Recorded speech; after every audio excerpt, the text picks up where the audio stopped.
did what we were talking about yesterday make sense to you? Yes. There is a smidgen, though, of... There's still there is a chasm of some sort between what you're saying and, like, hearing, comparing to what you hear in The Secret. That kind of thing. Like... Well, tell me. What is it? I'm having a hard time putting my finger on what it is, actually. There's so much of, like, the law of attraction that, from my own experience has always been The Secret. And then a little bit of Esther Hicks, or Abraham Hicks. And so much of what it is, thinking positive and raising your emotional vibrations. The fact that, I'm just one snippet's coming out, like, not every bad thought brings, all the bad thoughts. There's some in other words, leniency. What you're saying is... Just because you have a bad thought, it doesn't immediately come back. The law of attraction sounds good and there's some truth into it, but it feels like most people don't understand it and most people don't really... Look, I think I covered that in the video yesterday, how, positive thinking's good. Yeah. But then you have to actually look beyond... I think I've covered it all. Yeah. It's just that people have to... I can't explain it all in an hour. It took me bloody 30 years to learn all this stuff, but all the context of it as well. Mm-hmm. And people go, the secret is just do this one thing, the law of attraction, which is like attracts like, which means think positive. And what you focus on will come to you. Yay, that's going to solve everything. And then after a few months, when it solves a few things, and then life throws up something that doesn't quite fit into that, people go, and the reason is because there's more. Mm-hmm. And human design comes in and goes, just like I said, there's this component of how do you bring it down to earth. Right.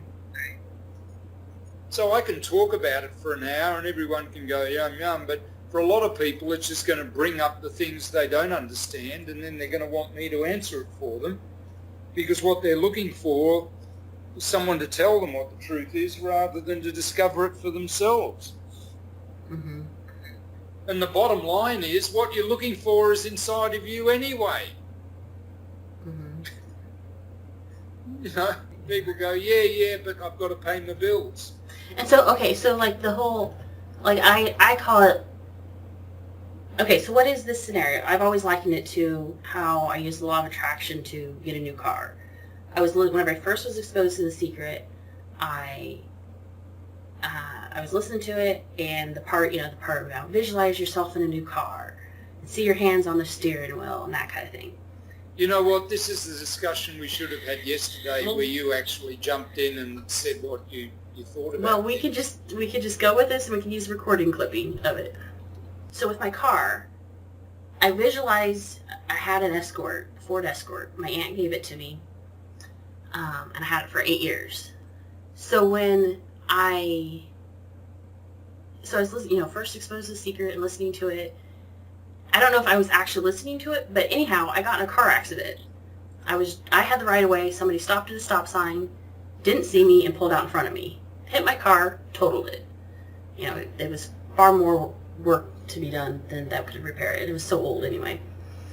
So that car, from the insurance settlement, I got that car, from that car. I got a rental car while I was waiting for the check to come. So I had a rental car that was an Impala for 5 days. Fell in love with Impala. Wanted the Impala. It was the first time I ever had a big car. From that, I started searching on Craigslist. I searched and searched and searched. Couldn't find a car within the budget from the check that I was getting. So finally, when the check got there, we were running out of time. I was running out of my rental car. And I just kind of gave up on my search and then just settled for our neighbor's Neon. Because it was the same price. So we got that. But once we got the car, we figured out we didn't like it. It needed alignment. The tires were bald. It was leaking. And it was just a mess. So I didn't like that car. Then the hail came. the hail came on that car and I had full coverage. I took that car, got hail damage, was able to get the check, and I was going to keep the car and repair it. And so the day that I decided we were going to keep the car and just take the check, the radiator blew on it. From the radiator blowing, we were stuck down far away from home. So I was able to call the insurance company, change my mind, get the full amount. And so from that, I had a $2,700 check turned into a $3,800 check. And so then I had the money in order to find my Impala. What's the point of all this? Okay, so you went through a whole bunch of... Right, so... No, okay, so no, it was the whole point, my whole essence of how I visualize what the secret is and what the law of attraction is this. So finally, I was determined that I was going to get the Impala. I was going to take my $3,800 check, and I was going to get the Impala. I searched on Craigslist for 5 days, every single day, daily. I made spreadsheets. I found every single Impala in a 300-mile radius. Nothing would come up because I was specific, I had these things of what I wanted in the car. And so finally, after 5 days, I got determined or whatever. I wrote it down. I wrote it down that I wanted an Impala silver. I wanted the dual climate control, heated leather seats, under 100,000 miles for 3,500 and close to 150 miles away. I wrote it down on a piece of paper and stuck it up on my desk. The next day it showed up on Craigslist. I called him up within 45 minutes of the guy posting it. The reason why he posted it was that he had been laid off and he had 3 cars, and then he wanted to, whatever was the last car that sold, that was the one he was going to keep. So how does that relate to the law of attraction? So, it was just me being determined and being really clear on what I wanted, writing it down. All it seemed to me is that you worked and worked and worked and worked like a not-self generator and nothing happened. Right? Mm-hmm. And then you got clear about what you really wanted and stopped doing it. And then all the open centres received what you wanted. But it took getting clear on it. You stopped trying to do it like you're not self.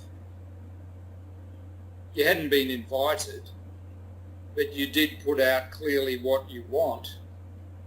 And all those open centres drew it in, it came to you. But I didn't stop. I was still searching. The only difference that I made is I've written it down.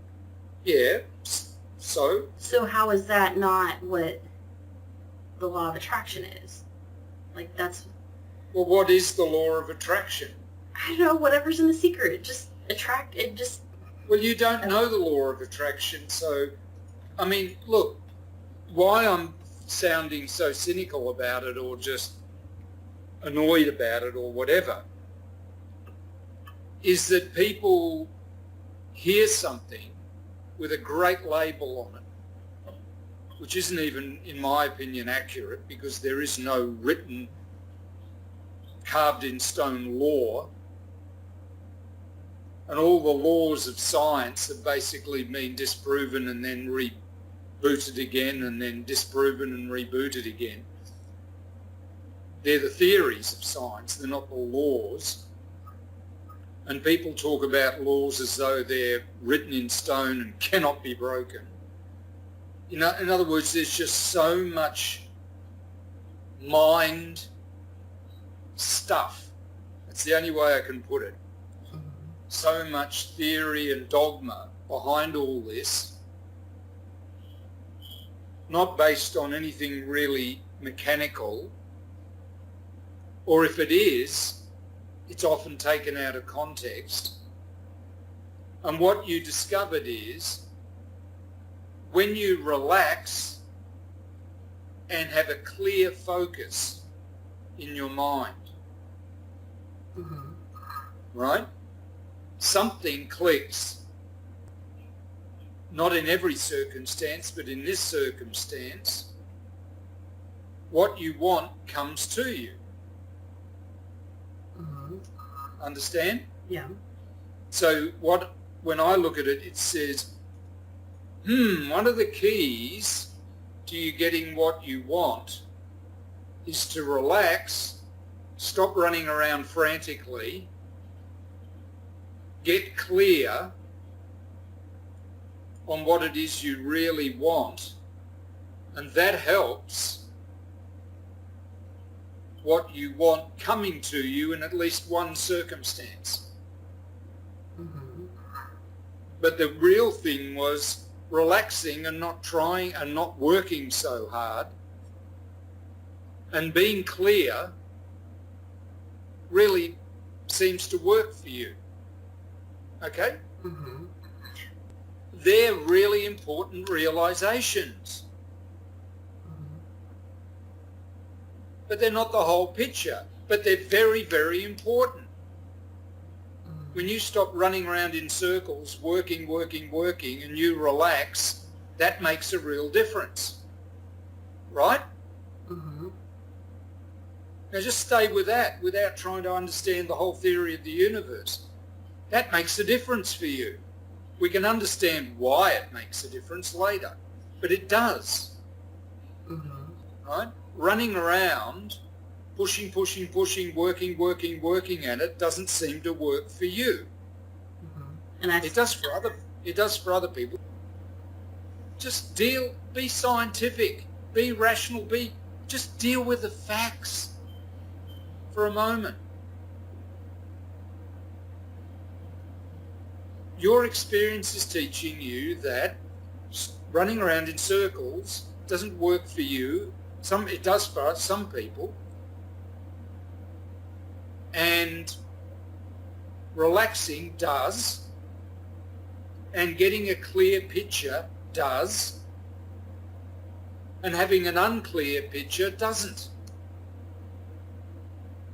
Now, for someone who knows nothing about human potential or anything, those are huge insights, like a child. Mm. That's huge. It's not the whole picture, but it's a huge step forward. And then we complicate it with, and the law of attraction says this, and the magic of receiving does that, and this comes in, and but that goes that, and then I'm trying to get my whole life to fit into some imaginary picture that I have that means that when I get it all together, I've made it, and I'm spiritual, and I'm somebody. Mm-hmm. What a load of rubbish. You're already somebody. Right. You don't even realise that the core, the essence of everything you're looking for is already within inside you. Mm-hmm. Most people completely overlook that because they're too busy chasing something outside. And even if they know it's within inside of them, then they make a theory and a religion out of it Mm-hmm. rather than experience it.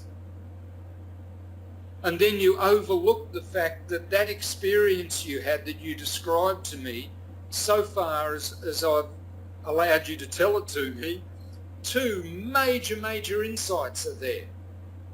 Wow, not working and relaxing really works for you. Getting clear on what it is you want works much better than not being clear about what you want. Mm-hmm. Two huge steps. Don't just lose those in the midst of trying to figure out the whole theory of everything, which is just what your mind does to keep you distracted. But go, wow, okay, that's really, really important. Now, the law of attraction. I've heard about it for a long time. I was never really that drawn to it because I've been working with stuff that doesn't even cover for decades beforehand.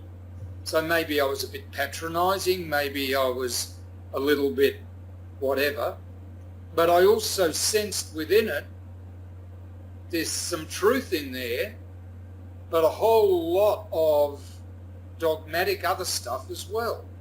Mm-hmm.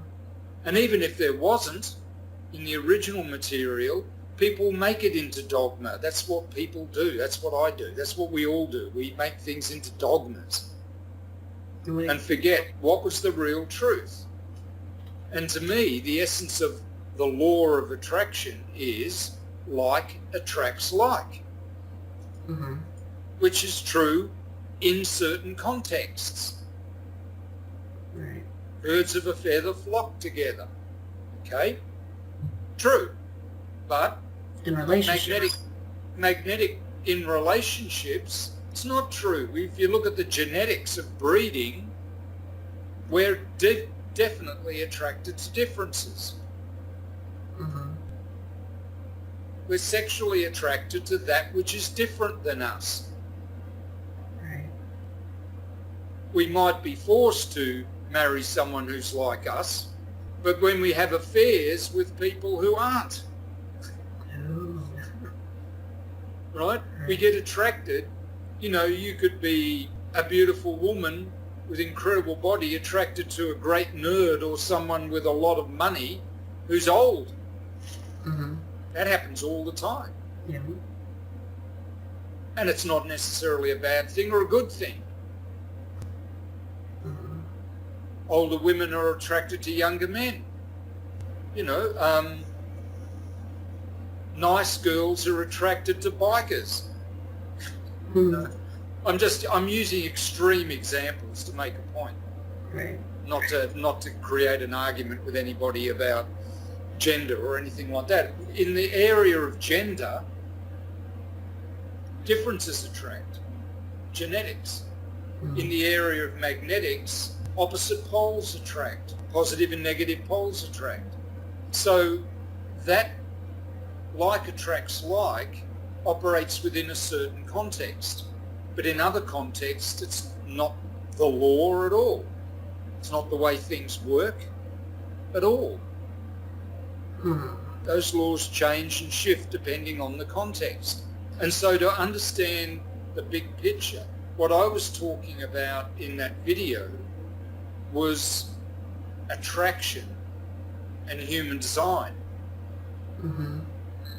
Right? Now, human design is deeply based in genetics, but it's also based in physics, where you have laws such as the law of resonance, which is the physical law that's most like attracts like. Mm-hmm. But there's other dimensions to the law of resonance, you know, which is if something's at a higher resonance and something's at a lower resonance, either the lower will come up to the higher, or the higher will come down to the lower, or they'll meet somewhere in between. And that kind of ties into the you are who the 5 people you hang around. That saying. Well, yeah, but see, what we're doing is we're grabbing little pieces of truth, pulling them out of context, marketing them, and calling it the latest revelation from God. Mm. Rather than going, okay, if we're going to make sense out of this, we've got to step back and really explore the whole territory. If you're going to be prosperous and you want to really understand abundance, then you need to explore the whole territory, not just a quick fix or one of the laws. Mm-hmm. You've got to look at the whole context. There's not the law of science. Within science, there are many different laws for different situations. Mm-hmm. The law of entropy. It's to do with heat. It's not to do with magnetic resonance. In other words, really understanding metaphysics, spirituality, human potential requires really understanding a lot of material so that you get enough of a context to cover all the situation that you live in, and then pull it together in a way that makes sense and works.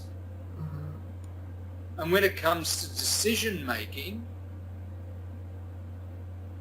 and your context as a unique individual and how you as a unique individual match up with the people around you, but especially around decision making,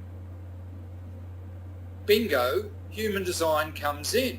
And it does talk about a part of you that is designed to act and to do things, and there is another part of you that's open and receptive. Mm-hmm. And a lot of attraction is based on receiving. In fact, receiving is the bigger context, and attraction is something within receiving. I'm just saying, if people truly want to understand attraction and how that fits in with human design, then they really need to understand human design deeply, and then they really need to understand the whole area of new consciousness and spirituality and metaphysics and human potential. They need to understand that well enough and deep enough to be able to really come to grips with what is attraction, allowing, receiving, versus doing and making things happen. And then they need to understand both areas well enough to see where they connect. Otherwise, they're just pulling little pieces of information out of context into this discussion. And so Ra would have, for damn good reason, stayed right away from a lot of this alternative New Age stuff, because you have to get to a very deep level of understanding human design and have a really comprehensive understanding of alternative philosophies and metaphysics and spirituality and human potential for you to put them together in a way where one doesn't trash the other. I.e., human design goes, hey, it's all mechanical and all this other stuff doesn't matter. And metaphysics goes, human design's really just mechanical and has nothing to do with all my spiritual beliefs. But where you can actually pull them both together and go, okay, I can see where these fit and where they enhance one another and where they don't dominate each other and say you're right and I'm wrong or whatever, but they actually come in and go, you know what? There's room for both of us and we can work together. In fact, we enhance each other when we work together. Okay. But to do that, you've got to have a really good foundation in both areas. Now, because of my life and the way I've lived my life for over the 40 years of my life since I was 20, I happen to have a good foundation, a really solid foundation in both. And it's only there that I'm able to see how they fit together without compromising either of them. And even that, then, I'm at the beginning of doing that. Mm-hmm. It's a discussion and a sharing and a co-creation that's going to take years, maybe decades, to reach a point of real maturity. Mm-hmm. It's definitely a discussion that needs to be had and an exploration that needs to be done. Because human design does gel with awareness and consciousness. And spirituality and metaphysics in their mature states. And human potential, when it's mature, does fit beautifully with human design. But it's not the sort of thing that someone who's new to metaphysics or new to human design is going to find easy to understand. In fact, they'll find it confusing unless it's presented this way. Right? Human design is about decision making in the physical world of time and space. And there's a lot of, that's where it's based in. That's where its foundations are. Okay? Human design is based in decision making and the realization of the unique gifts you have as an individual in this physical lifetime, in this physical body. Mm-hmm. Okay? Human potential is about how you make the best of you being a human being. So there would be obviously things that human design could help people with in developing their human potential, especially decision making and who they are as a unique individual, and busting free of conditioning to be similar to other people. Okay? Mm-hmm. Now, metaphysics is where you get to the sort of edge of physics and what's beyond time-space. Right? Imagination, the impact of expectation, the impact of your desires, the longings you have to go beyond just dealing with the physical world, and your desires you have to enhance the physical world with imagination and positive thinking and expectation. That's metaphysics. So there you're on the edge of what human design talks about, on the surface anyway, the fundamentals of human design, and what lies beyond in the realms of imagination, in the realms of positive thinking and all the other stuff that people talk about. And there's a lot more to metaphysics than just that, but that is at least what most people will be able to relate to. Does that make sense? Mm-hmm. Now, when you go deeper into human design, like we will do in Course 2, you begin to see things that can really prepare you for that, working particularly your unique ability to observe the world and share your perspective, but also your unique awareness and how that awareness can come from imagination and beyond. Mm-hmm. Now, spirituality is really about, well, it's dreaming and visioning. Of course, you're working with your dreams, because you're a physical being, your visions, and you dream and vision with your imagination, but there's dreaming and visioning and beyond that. Because spirituality is ultimately your connection, your relationship with all of that that lies beyond even imagination. And beyond imagination there's beauty and there's creativity and there's harmony with the elements of nature, but beyond that is divinity.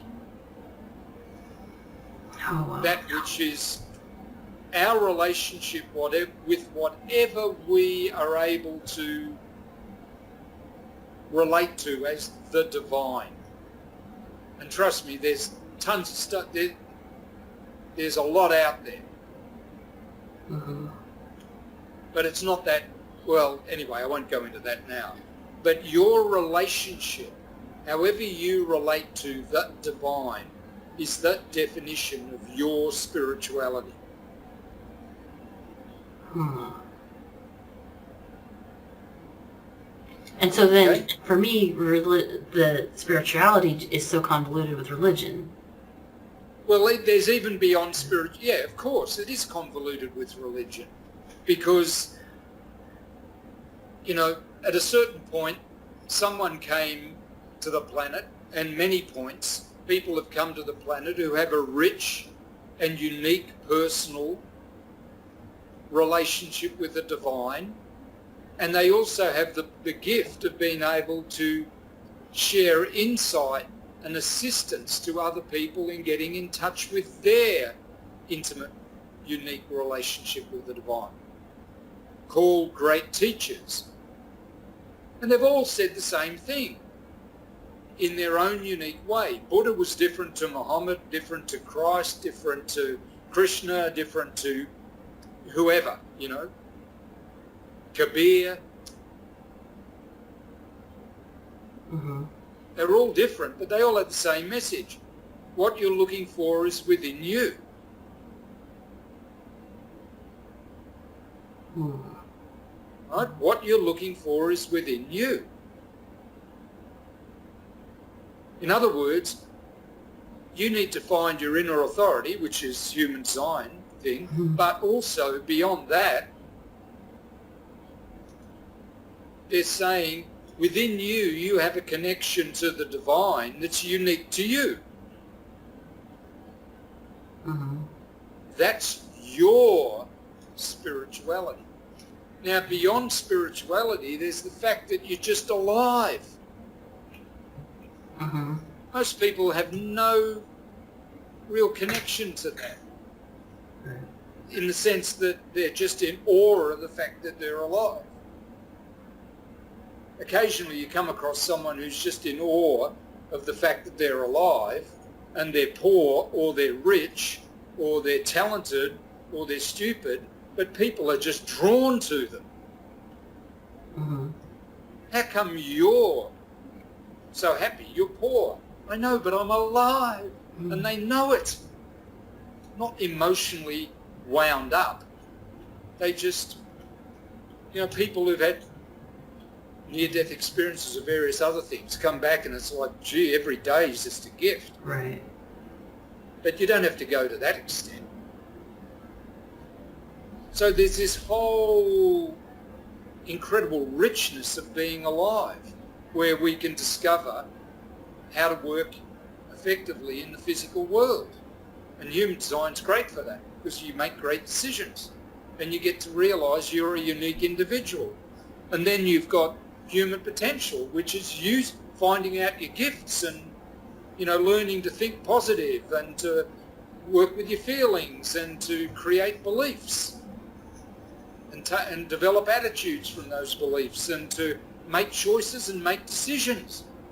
That's amazing. Human beings can do that. Yeah. Right? That's human potential. And then there's our metaphysics, where we imagine and we use positive thinking to expect the best. And to overcome that whole rubbish about never expect that. I mean, if you weren't going to expect something to turn out well, why would you even do it? And to desire things that you long for, that mean something to you. It's metaphysics, and to put that into some sort of form which is useful. And then spirituality, having a relationship with something greater than you, that you might not even be able to get your mind around, but you feel its presence, you know it's there. Some people do that via nature. Some people do it via religion. Some people do it via meditation. But however you do it, however that relationship comes alive for you, that's your spirituality. And beyond that, there's the fact that you're alive. By the way, don't forget that. Because the moment you forget it is when you lose any connection with peace and where your life becomes filled with struggle. And where you start chasing riches to make up for something that's missing. And what's missing is you've forgotten you're alive. You've lost contact with the feeling of what an incredible gift this is to be alive. And that feeling's inside of you. And we try and comprehend all of this with our mind, with laws of attraction and this and that, and they're useful, just like all laws and all concepts and ideas are useful within a certain context and to a certain extent. But like all laws, you have to break them in order to go to a greater level of freedom and then create new responsibilities, new laws.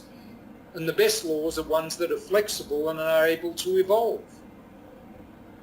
Because any law has a characteristic of getting rigid over time quite quickly. That's why people challenge the law. That's why the Constitution can be challenged. Enough people agree. So people talk about, the law of attraction. There's so much more. There's a huge context with And all I can do is give people a glimpse from my own experience of the wonder of it all and not proselytise. The one thing I can say, which I said in the original video, was human design really was an important piece in my development, and an incredibly important piece, because it taught me how to bring all this understanding down to earth and make decisions about what to do with it and how to live it and when to share it and how to run my life that were in context and made sense. And the decisions I made, that meant I had the energy to do it, and the timing was right, so my life became elegant, fun. I started to enjoy it and love it. And human design is brilliant for that. Plus, it really enabled me to be clear about what makes me unique and different as a human being, where I don't fit with other people. But it also gave me the feelers to be able to know who I fitted with. Mm-hmm. And so as I moved through the world making decisions, I'm naturally attracted to the people I belong with. And I'm not wasting time chasing the people I think I belong with, but I don't. So human design really puts the mind in its correct place where it can do its job of observing, measuring, commenting, creating new possibilities, but not trying to make everything in my life work. And most people I know use things like the law of attraction to try and make their life work the way they think it should, even if that's a wonderfully ideal dream or thought that they're pursuing. If it's out of touch with who they really are, then it's going to fall flat somewhere, because they won't be satisfied, they won't be at peace, they won't feel successful, and they won't experience the delight of life. Right. So if, like, I'm using a case scenario, so if somebody thinks that just because they weren't thinking positively enough and if they were doubting themselves, that because of that causes something else to happen, that causes something else to happen. Yeah. And think positively, if you're always mired down in negative thinking, is a good move. Thinking positively when you have an emotion of fear coming up, or guilt or regret or something, doubt coming up that you need to address in order to resolve that emotion and heal yourself, thinking positively is denial. It depends on the context. And thinking positively on its own is like saying you can think without feeling. The two things are interconnected. So you can't just use positive thinking on its own. Mm-hmm. It's like,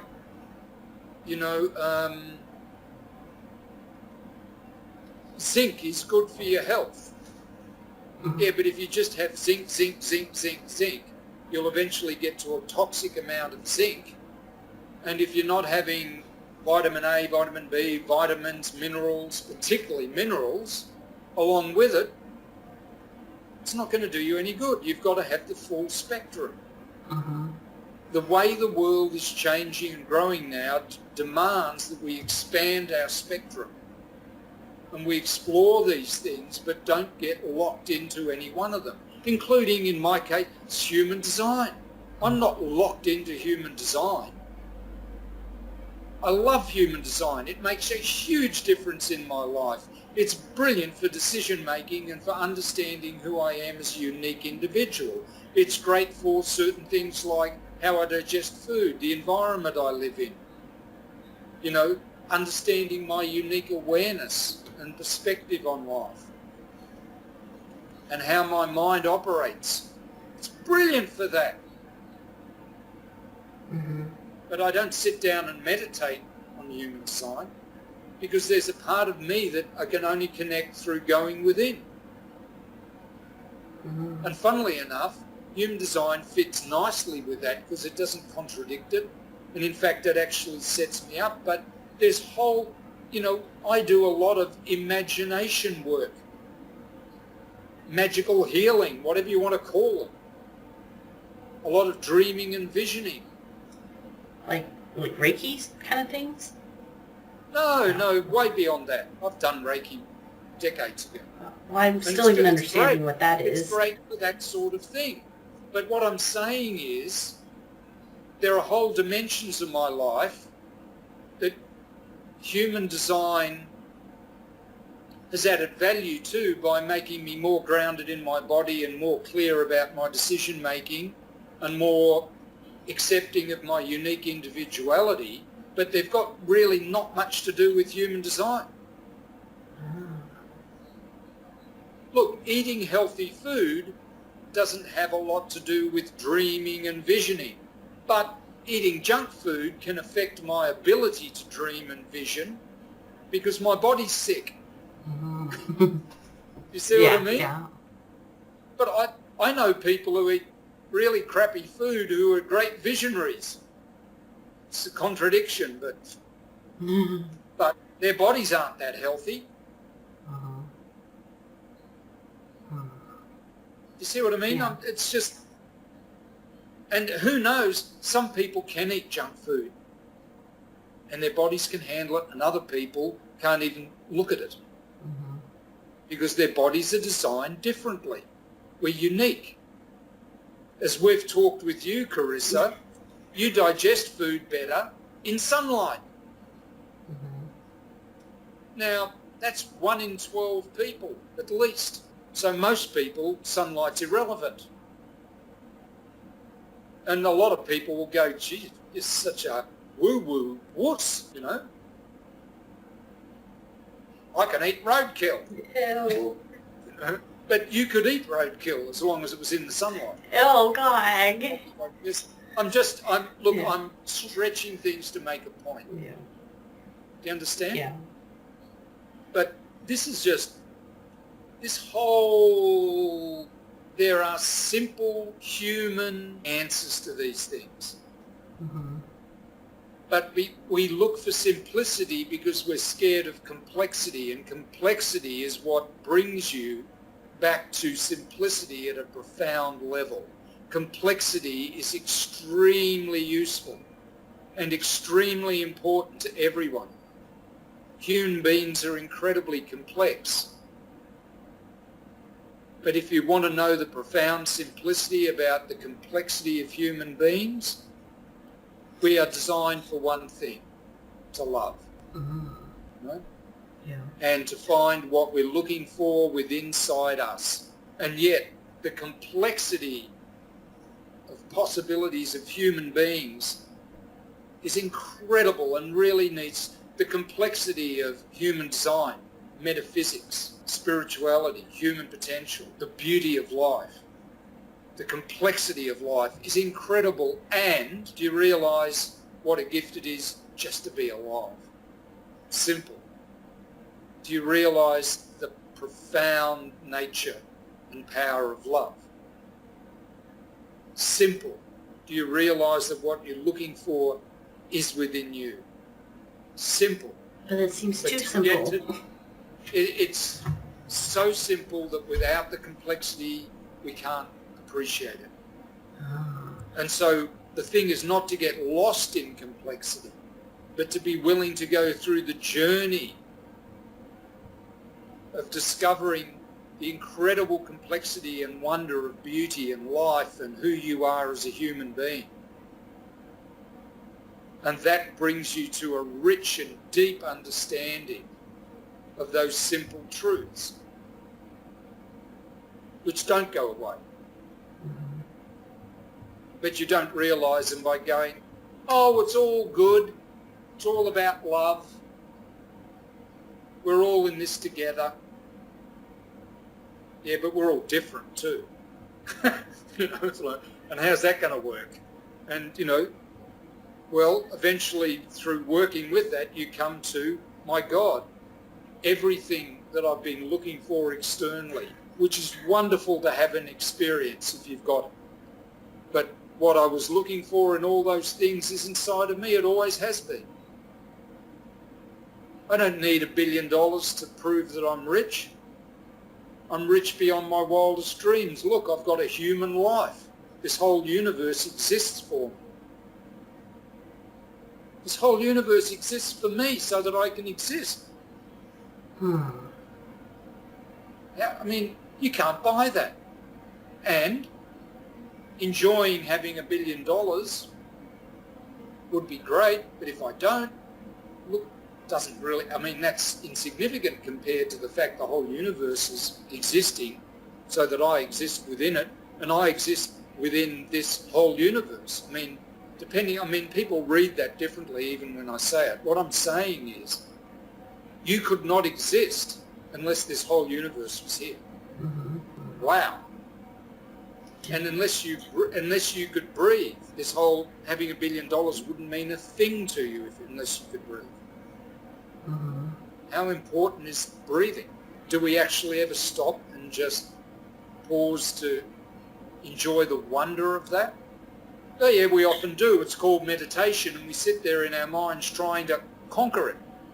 How do I know? I've done it for decades until I realised, stop it. So I haven't. So part of what you're saying is stuff like I don't. Some of it like I don't fully connect with it. But one piece that I do like the aha came was when with Tom's section, how he was cut. I saw a hole. I had to pack a hole, and I saw over a week, 2 weeks time, that hole kept getting smaller and smaller and smaller. The awe for me was just seeing how did the body just heal itself like that. Exactly. That. And your spirituality, your metaphysics, your appreciation of being alive as a human being starts right there. Because I can talk about it and talk about it. Obviously, I can talk about it ad nauseum. Right? Yeah. But the moment you go, when I saw that little wound heal, it was like, that's the doorway for you. It was incredible. I mean, there was a hole, and then it slowly just disappeared, and now it's just a little line and a scar. That's why I love human design, because it says, test all this out through your experience. I can talk and people can talk to me and we can argue about the law of attraction or not.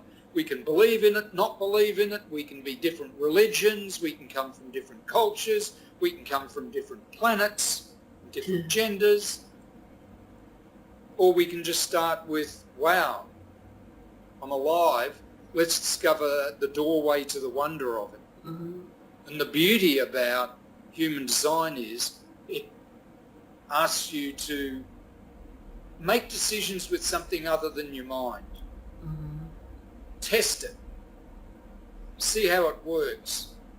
And then allow that experience to set your mind free from the burden of being a slave to running your life, to being free to explore the beauty of life and to bring so much richness from beyond time space into to the edge of your reality where you can decide when it's right for you, when the energy's right and the timing's right for you to manifest that, or to even attempt to manifest it and have a wonderful experience, whether it works or not, because the energy was right and the timing was right. That's why I love human design. Is a great complement, or not even complement, system to work with that really, but eventually you're going to have to live your design to the point where the whole theory of design falls away because you're living it. Just like religions or beliefs or laws of attraction or, I'm a practical person. Well, you're a practical person until life becomes impractical, and then you've got to deal with things on an impractical level. You're a rational person until life becomes irrational or uncertain, and then you have to deal with and live with uncertainty. Right. And people do that all the time. It's a natural part of life because it's part of life to be explored. And so the whole law of attraction discussion and this where does human design fit with all this other stuff that we've been studying for decades now? Spirituality, metaphysics, quantum mechanics, laws of attraction, this, that, all the other stuff out there. Well, check out human design if you really want to make great decisions and discover your unique nature. And then put it together with everything else, because it fits with everything else, because it exists in the world. It obviously does fit. We're just trying to fit it together in our minds. Well, let your experience assist you. Let life assist you. Let your inner authority assist you in putting it together, and don't rush to put it all together at once. It took me 30, 40 years to start to make sense of all this. And it wasn't a rotten experience and now I've finally got there.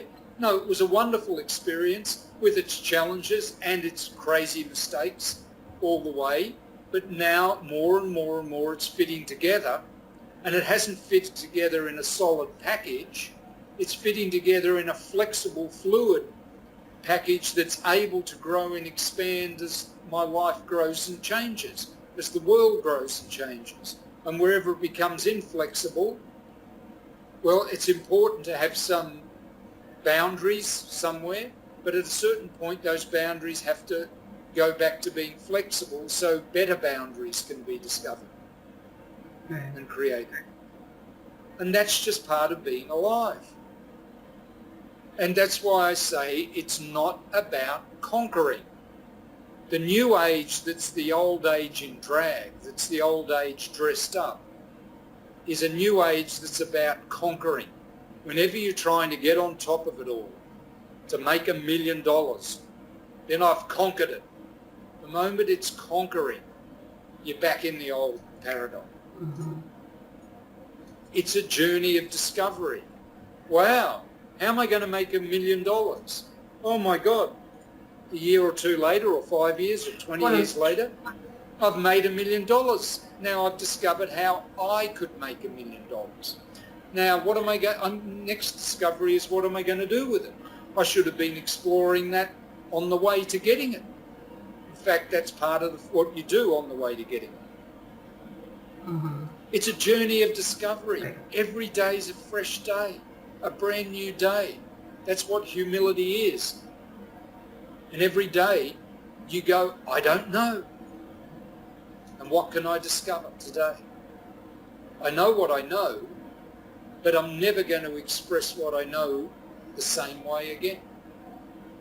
Or if I do, it'll be in a different context, which means I'll have to relate it to people differently if I'm going to relate to them. And you just relax into this incredible journey, just like making decisions with your inner authority, your strategy and inner authority. For some people, it's just in the moment, like you and I, Karissa, are in the moment.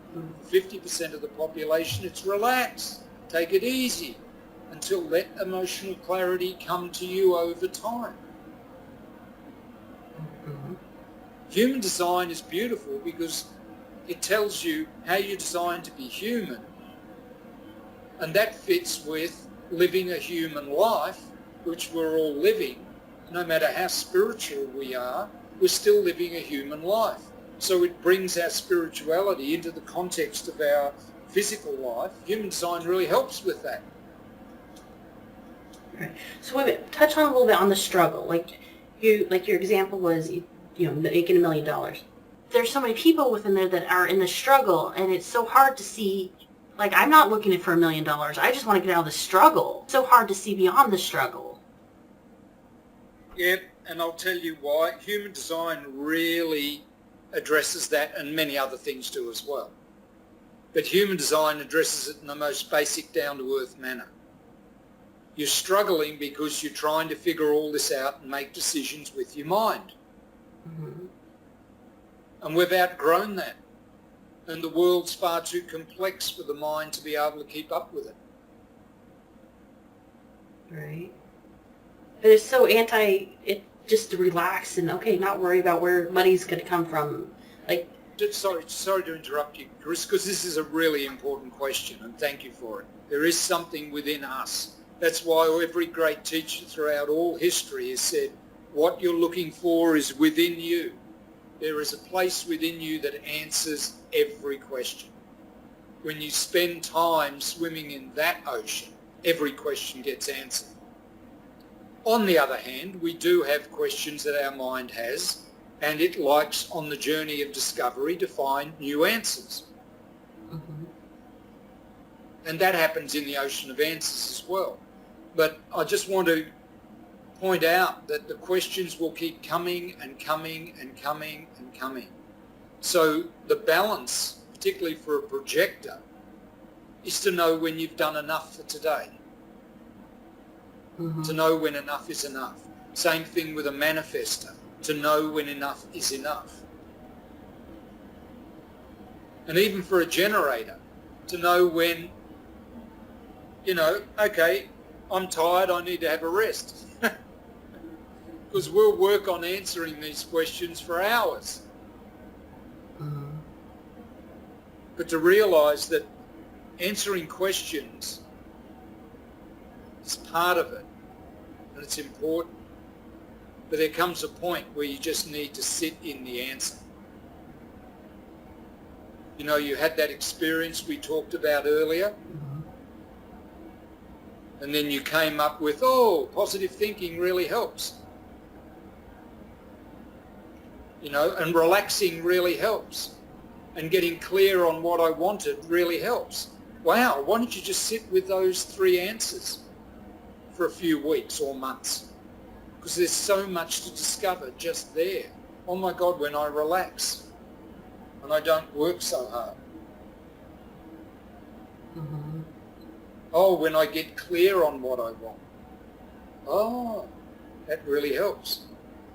Helps me receive. Now I can go into a whole thing about human design and the open, undefined centres and receiving just off that. And we could talk for the next hour. All right, well, I'll add that to our topic schedule. Yeah, put it on a topic schedule. I'm just saying that that just one little answer, if you sit with that, Mm-hmm. can give birth to so many other answers, which is a positive reason why people go, law of attraction, fantastic. Law of attraction's fantastic.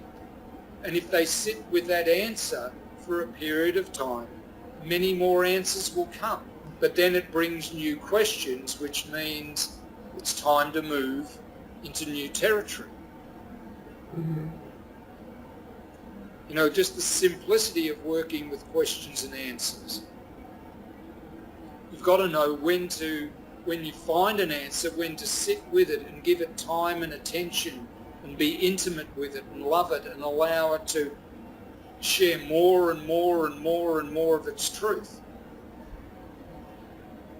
But what happens is we as human beings create dogmas. What we try and do is grab that answer, put it into a suit and make it turn up at a press conference and do exactly what we tell it to do. Mm-hmm. We turn it into a dogma. Or we go, this is the answer, not a answer. And we've got to know when to respect the answer and let it really gift us with more and more insight, and when to let the answer go, to let a new answer come in, or a bigger answer, or to thank and be grateful to the answer we got, to create the space for an answer that's more comprehensive, more complex, more fulfilling, to add greater richness to come in. So coming back to the struggle is partly created by the nature of the mind trying to deal with physical reality that it's not a part of, or it's only partly a part of. And that happened for tens of thousands of years. And it simply is a reflection. All that historical pain and collateral damage, along with all the progress, is simply a reflection of the fact that the mind struggles to deal with the physical world because it's not its natural environment. It's an observer. It measures. It comments. It's a commentator. But it's not playing the game. It's a commentator up in the commentary box. But you don't get the commentator to run the game. Even the coach has to be sitting on the field, talking with the players, involved in the game. Is that the coach like you're an authority? Probably. It's a good one to play with. Yeah. Your inner authority is more like the captain of the team in the game who calls the shots and the coach. Yeah.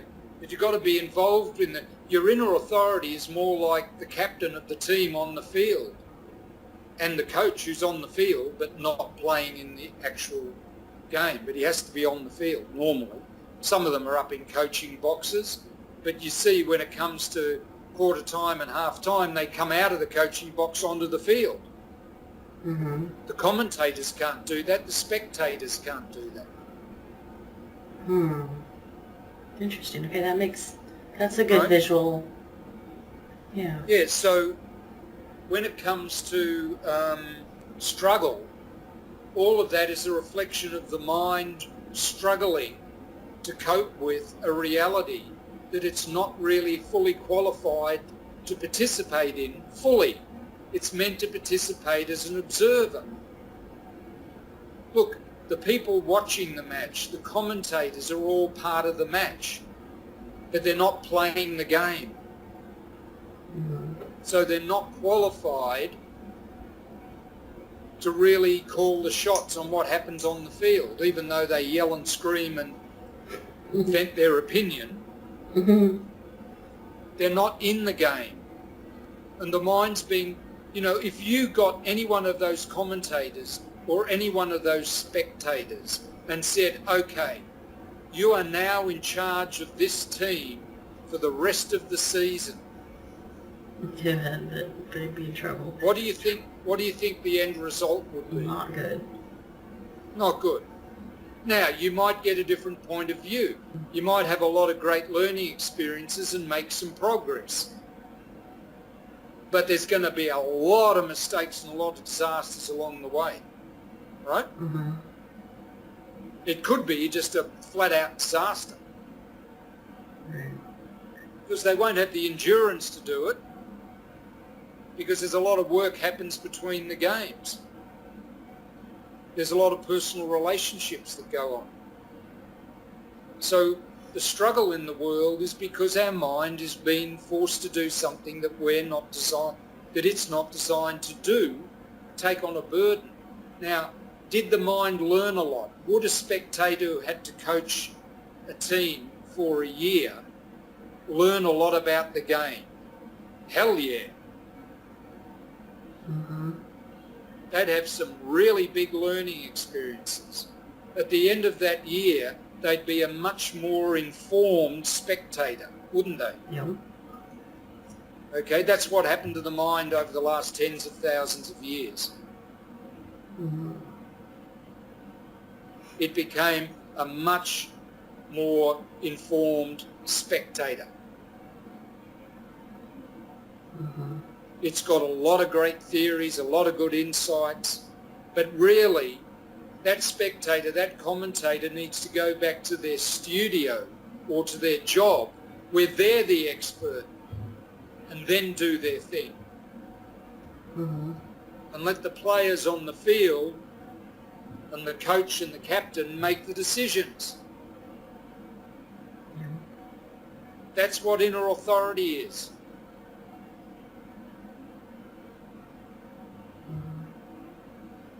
And that's why there's been so much struggle. And I know people personally I mean many, many people personally, who have studied human potential, metaphysics, spirituality, or any combination of those for decades, who are great people, who have done it very sincerely, and they're still struggling financially or with their health.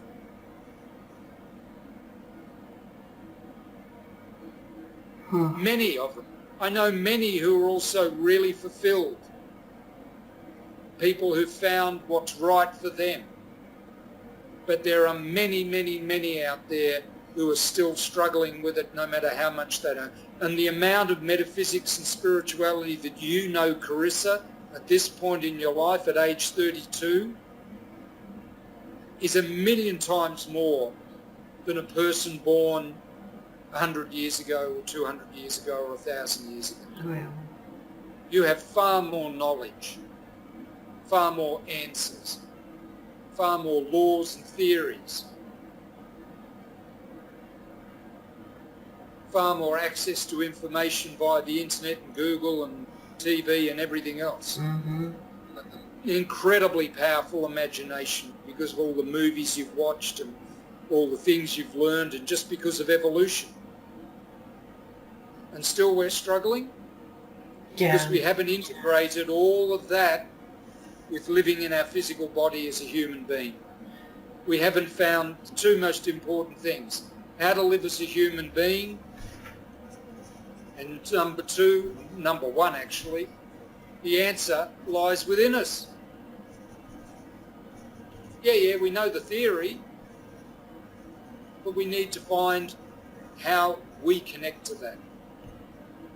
Because it's true. And the mind is constantly looking to fix things up externally.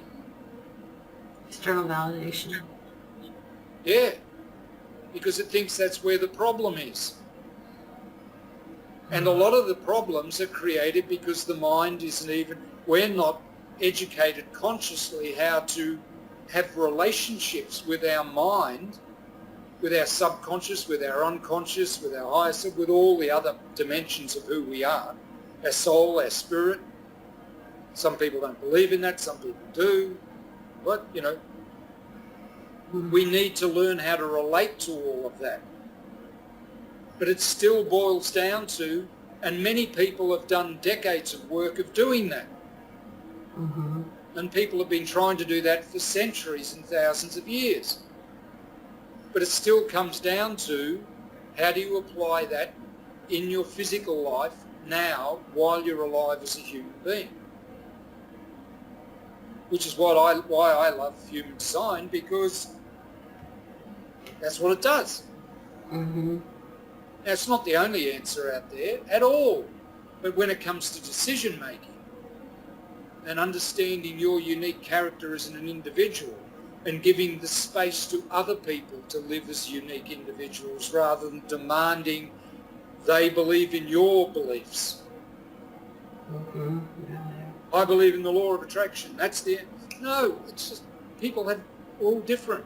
Just because I do human design, I don't expect everyone to do human design. I'm just sharing this is something that works with me, that I understand pretty well now, and I enjoy sharing it. So I'll put it out there for those people who it's right for, who are ready for it. But God, if anyone dares to take anything that I've ever done and turn it into a religion, I want on record right now, that's not. I don't agree with that. I don't approve of that. I don't want to have a bar of that. So no Church of Christopher Power. No.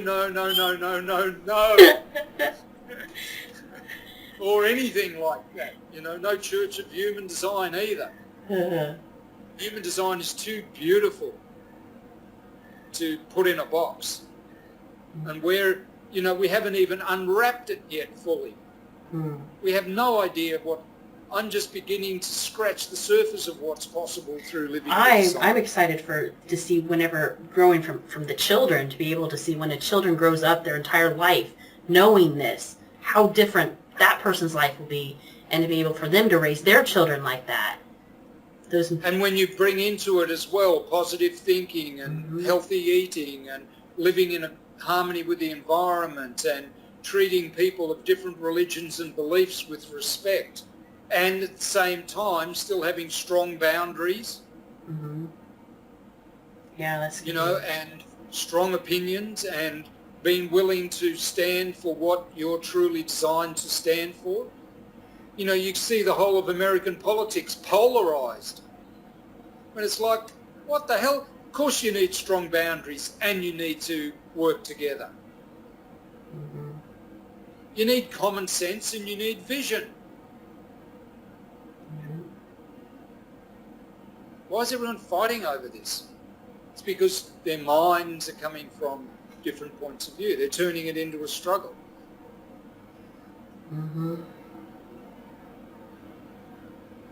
Because people are used to struggling, fighting. Life's hard. Yeah, it's just like negotiation is win-lose. No. Win-win is all about you've got a great point of view. Look, I'm not an American. I'm not an American. I won't be voting.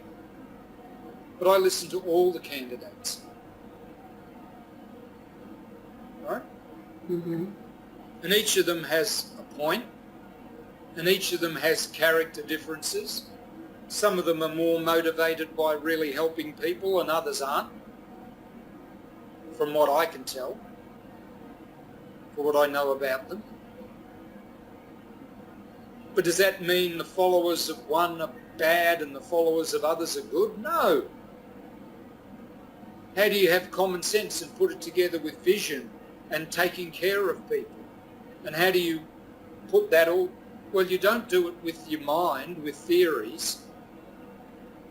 You do it with making great decisions and respecting your individuality, because that teaches you to respect the individuality of other people. And then, through a process of people exercising their inner authority and respecting other people and learning the skills to relate to other people who are different, which is huge. We haven't even scratched the surface of that. Even with me, it's just like I'm just starting to learn it. You know, my partner is someone from a totally different culture, speaks a totally different language. And I'm just scratching the surface of how to completely honour her culture and her language without having to completely kowtow to it. I mean, it's such a beautiful balance when you learn the skills of... And it's not about being politically correct, and it's not about one cult. You need to know when someone's trying to pull a Swiftie on you. That's the that happens in the world. You know, you can't be all good and it's all lovely and airy-fairy and woo-woo, and you can't be all pragmatic and down to earth and woo-woo means nothing. What about letting go whenever you're wrong, letting go? Like, yeah, you need to be able to acknowledge when you're wrong, but at the same time you don't have to I'm saying wrong. Punish yourself. Whenever somebody else wrongs you. That's what I said. Look, I'm talking about complexity. And in the complexity we come to some very profound, obvious things. You know, if you're going to live this life, it's better to live it from real, honest, healthy love than from fear or hate or whatever. That what you're looking for doesn't reside in another person. It's within you. That the world is incredibly complex and intricate, and yet amazingly wondrous and beautiful. It's a gift to be alive, is it? But if you don't love and honour the gift, there's so much suffering in missing out. And there's pain that was there just to help protect us, but then we've made an art form out of exaggerating in so many ways. So, amidst it all, we have to come back to humility and realise there's a hell of a lot to learn, and figuring it out with our mind is not going to be sufficient. We need to figure it out by living our lives as human beings.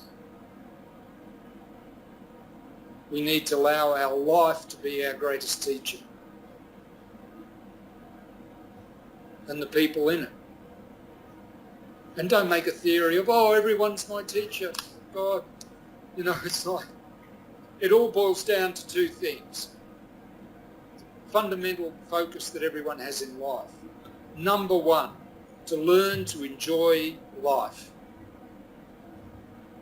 Mm-hmm. Number two, every being shares this. If you're learning how to enjoy life and you're enjoying life, then to consciously create success.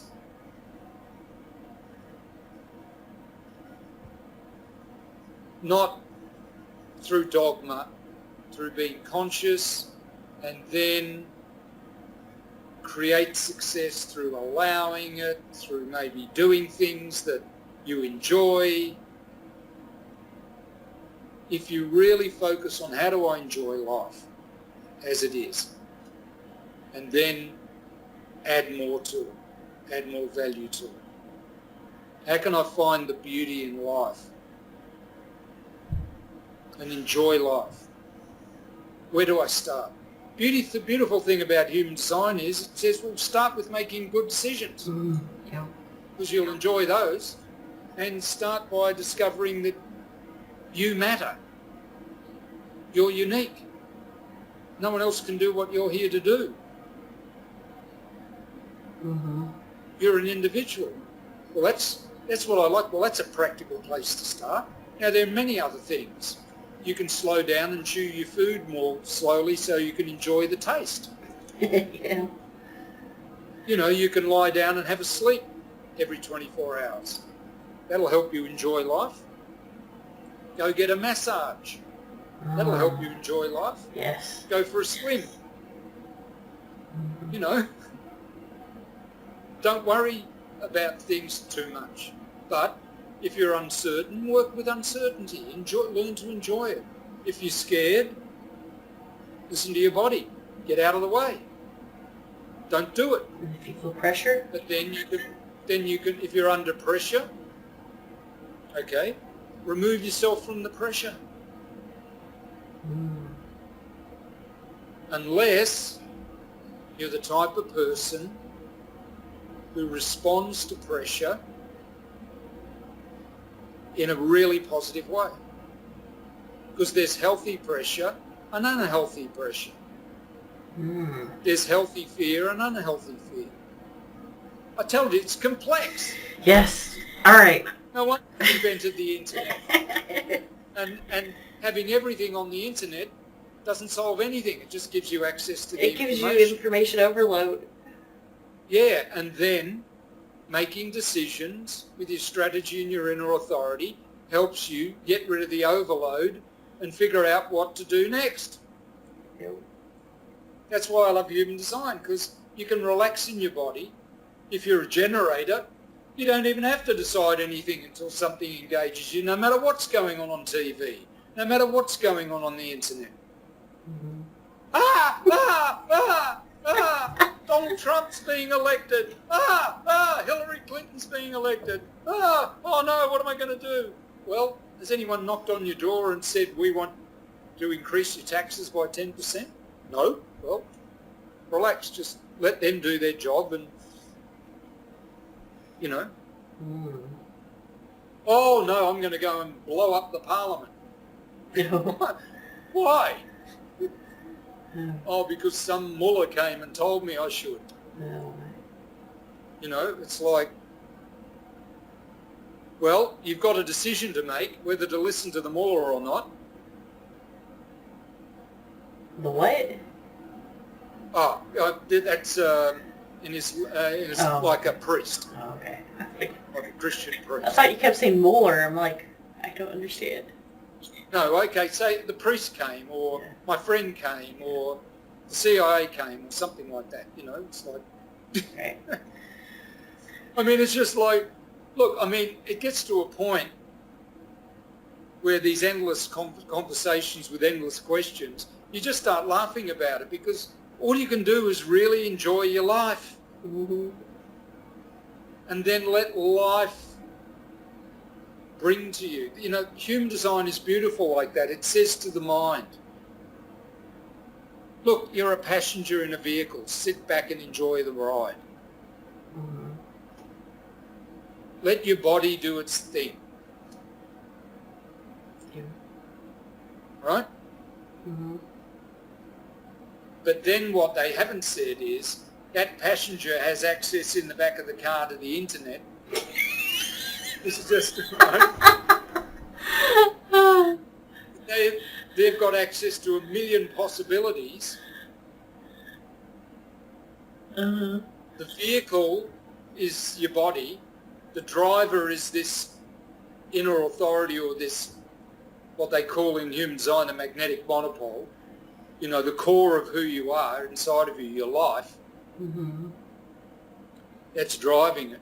And every now and then your life goes, and your mind in the back can go, well, we could go that way, this way, this way, this way, this way, or that way. And the consciousness inside of you goes, thanks, good, that's a bunch of good options. And then the body makes the decision. Mm-hmm. Now, the vehicle and the thing isn't really a great example in that case. But your mind can come up with millions of dreams and visions and possibilities. But let your body, which is more like an organic vehicle, that's quite capable of making decisions, go, we could go this way, this way, this way, this way, or this way. And your body goes, yeah, but if we go that way, I've been there a dozen times. And they always get stuck at that intersection. Mm-hmm. That way there's a bunch of people who you won't want to look at. A new beach. They've got RPGs, you know. They're going to shoot at your car. Let's go this way. Because I've got the energy for that and the time of day is right. I mean, I'm just playing with this now.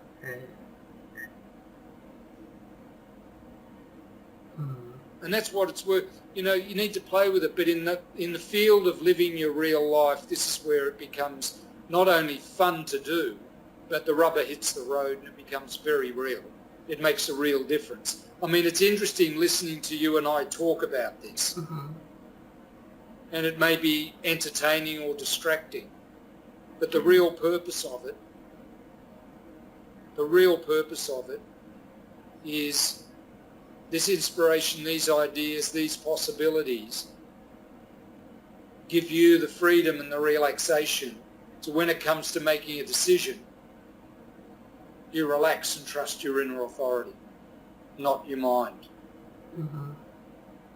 And your mind could be saying from anything from, it's your duty to do this,